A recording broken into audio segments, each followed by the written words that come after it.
you lose your spouse. In my case, I was losing my spouse every day. They say it's the longest goodbye for a reason, because every single day a piece of them goes away. Here in Innisfil, this is where Lee Lafferay spent years taking care of her late husband, dealing with a disease that changed everything. When you are a caregiver for someone with dementia, you sleep with one eye open. Lee Lafferay's husband was a doctor, father, and grandfather, someone who spent his life caring for others. She first noticed something was wrong when he began forgetting tasks at work and around the home.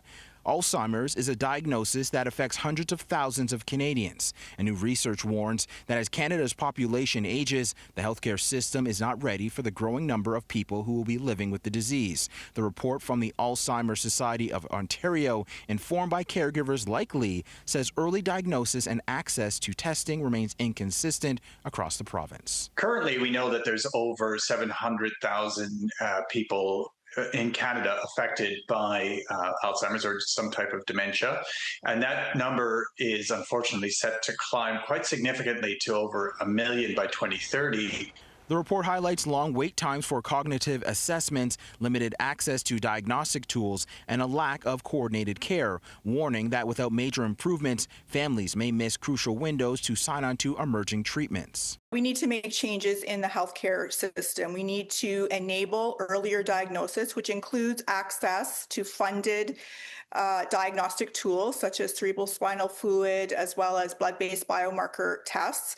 And we need to incorporate brain health into our regular healthcare system. Since losing her husband, Lafferay has become a caregiver advocate, working to help families understand the disease, navigating its challenges, and find community support.